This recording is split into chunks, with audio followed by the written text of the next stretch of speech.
嗨，大家好，我是坦平叔，带大家真正的中国。今天是2024年12月27号，这一期啊，咱们聊一聊这个俄货馆，也就是最近啊，火遍大江南北各大城市啊都有的俄罗斯商品馆。我想啊，大家很多人都知道了，恐怕在自己所在的城市啊也都见过，大街小巷啊，都不约而同啊出现了很多俄货馆，有的叫俄罗斯商品馆，连北京啊，好像大街小巷都有。北京啊，以前什么这个步行街呀、二环以里呀，就很多地方以前它是不准摆摊的。这种俄货馆呢，它就是搭个棚子，我看各地都这样啊，就搞个棚子、帐篷啊，一支比较简单，往里面就开始摆上琳琅满目的这个所谓的俄罗斯商品，然后吸引人进去。但是啊，如果你进去转一圈，你就发现这所谓的俄罗斯商品馆，它卖的并不是俄罗斯的东西啊。这个俄罗斯商品馆实际上跟俄罗斯关系不大，但是它打的是俄罗斯的名义。我在以前直播的时候说过，这个俄罗斯的外交部啊，他没有发外交照会，没有抗议，那纯粹是因为他现在在打仗，他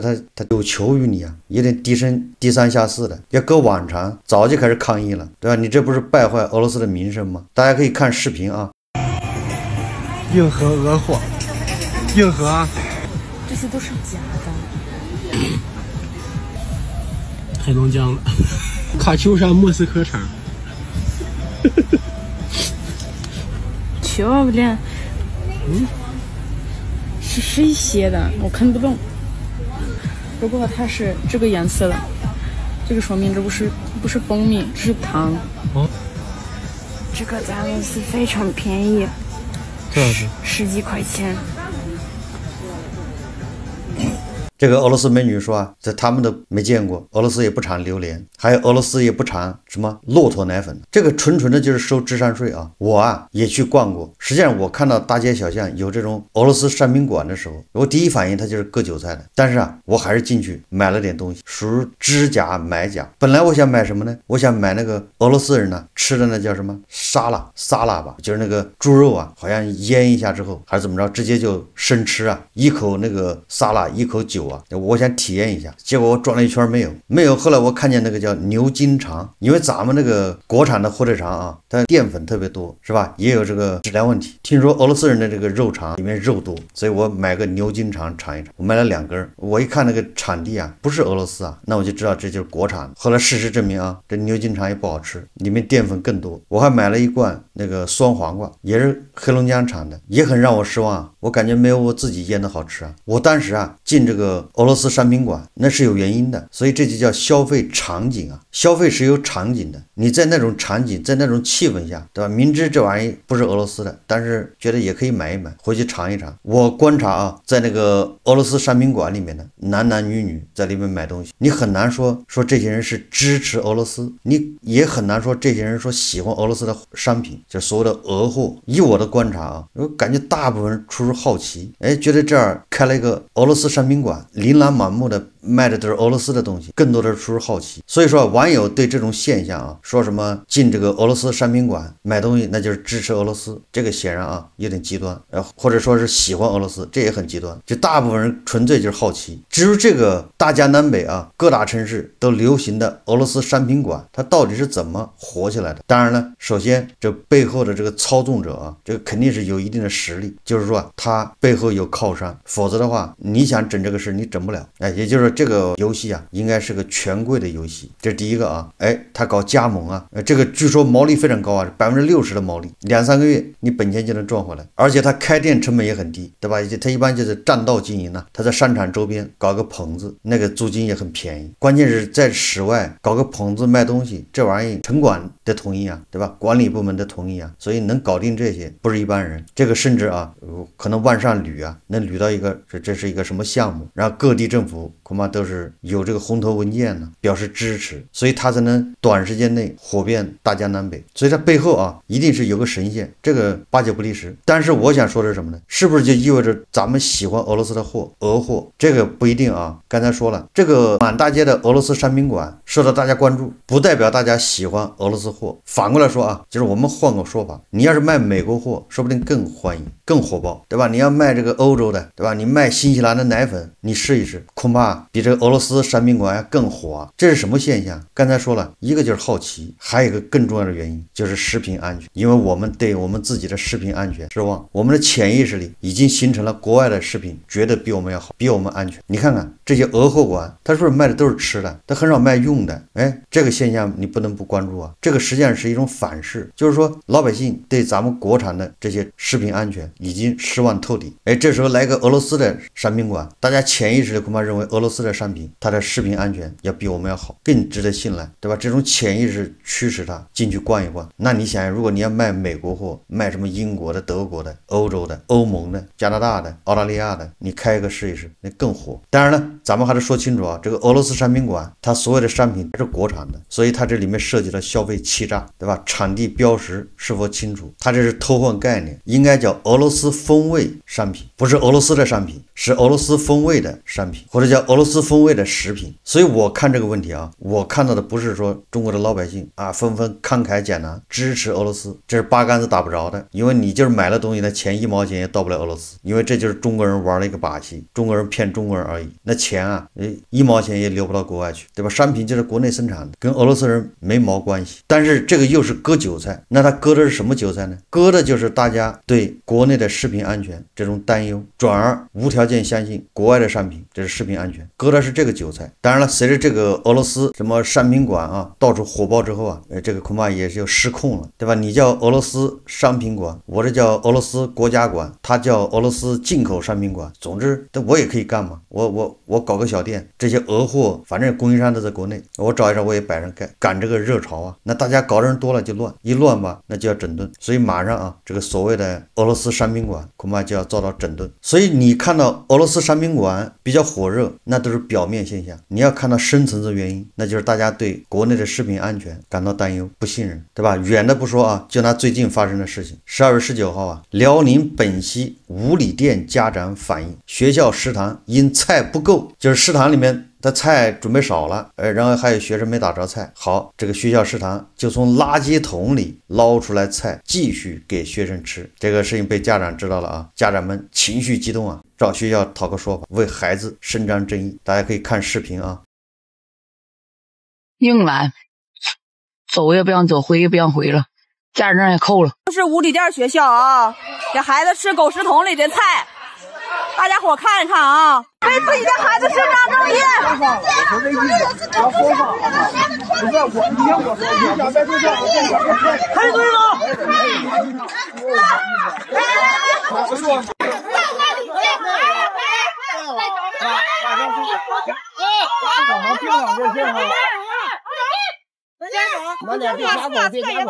你看这些愤怒的家长，你说你怎么不愤怒呢？钱交了，你把这倒在垃圾桶里的菜再找出来给孩子吃，这是你怪不得人家信俄罗斯商品啊，对吧？俄罗斯在乌克兰战场上打成那个样子，咱们还相信他的商品，这个就反衬出咱们对自己是多么的不信任。刚才说的是中学啊，这还有大学啊。广州大学11月2号有一个女子啊，在网上实名举报广州大学食堂售卖过期食品，一直在卖过期的食品。11月3号广州大学发布情况说明，承认售卖过期食品，也就是这个女子举报是对的，广州大学已经承认了。但是啊，11月24号，该女子发视频说啊，她因举报广州大学食堂售卖过期食品而被开除。你谁让你举报的？举报的是事实，广州大学也承认了，最后还把人开除了。你说说，卖过期食品，这还没完。中国人大网12月25日发布国家监察委员会关于整治群众身边不正之风和腐败问题工作情况报告，它这里面列举了2个例子，其中一个就是湖南隆回2任县委书记受贿，就湖南隆回县呢，2任县委书记接连受贿，受贿干什么呢？放任不良商家将劣质米进学生营养餐。刚才那个辽宁啊，你那食堂从垃圾桶里把那个菜捞回来给学生吃，这你能看得见。你说把劣质米掺进营养餐里面，谁知道啊？这要不是反腐，你能查出来吗？报告指出啊，国家监委强力整治校园餐管理问题，守护中小学校食品安全。校园食品安全直接关系学生健康，一些不法人员从孩子口中夺食，群众有切肤之痛。国家监委下大力气推动解决，督促有关部门首次摸清全国中小学食堂及供餐情况等底数，指导各级检察机关依法查处贪占学生餐费、插手招标采标、收受回扣等问题3.8万件，处分2.3万人。报告指出，国家监委派员查处湖南隆回县2任县委书记收受贿赂、放任不良商家将劣质米掺进学生营养餐等案件，说今年以来，隆回县连续2任县委书记被查，分别是王永红、刘军。王永红以权谋私、反权妄为，经查，王永红丧失理想信念，背弃初心使命，政绩观错位，权力观扭曲，违规从事盈利活动，以他人名义持有非上市公司股份。还有一个叫刘军，这2个人啊，都是插手营养餐、收受贿赂，然后默许把那个劣质米掺进学生营养餐。你说说，你就知道为什么一个校园的食品安全抓不好。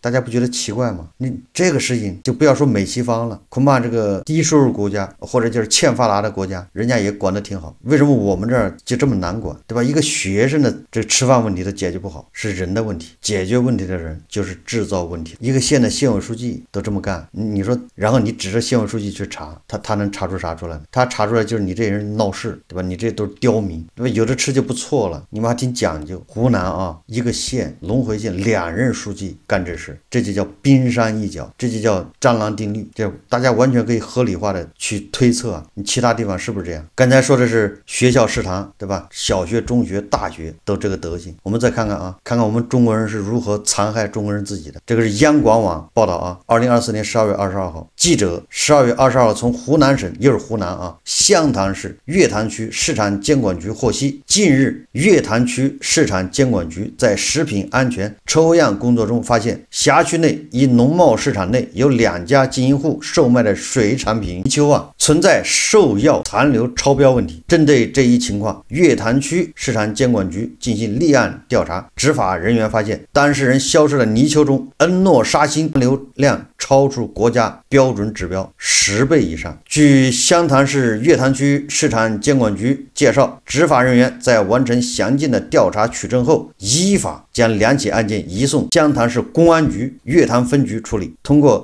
衔接机制，湘潭市公安机关立案侦查发现，该案涉及湘潭、长沙、广州多地，共有9名涉案人员，涉案经营额高达7400万元。涉案的水产品就是泥鳅啊，总量4500吨，这都多少人吃啊？4500吨呢，多少人吃了？记者了解到，湘潭市公安局已扣押非法所得83.6万元，并对9名涉案人员采取刑事强制措施。这是水产品，恐怕也很多人知道啊，这个水产品养殖啊问题最大，尤其是黄鳝、泥鳅还有虾，大家记住了，所有养殖的虾你都注点意。大家还记得这个东方甄选直播间卖那个什么厄瓜多尔吧，大白虾，如果你是海里捕的没毛病啊，或者就是在近海海水里养的也没什么毛病，但是就怕是在池子里面养的都得撒药，或者是那个湿地啊，就是池塘里面养、水塘里面养，不都要撒药？为什么泥鳅都要残留超标10倍呢？就是因为它用药。黄鳝、泥鳅啊这种东西，你要把它养大养肥，一般的要用那个避孕药，还有那个什么磷蛙，就青蛙呀、牛蛙这些东西尽量少吃啊。如果身边搞过养殖的，尤其是水产品，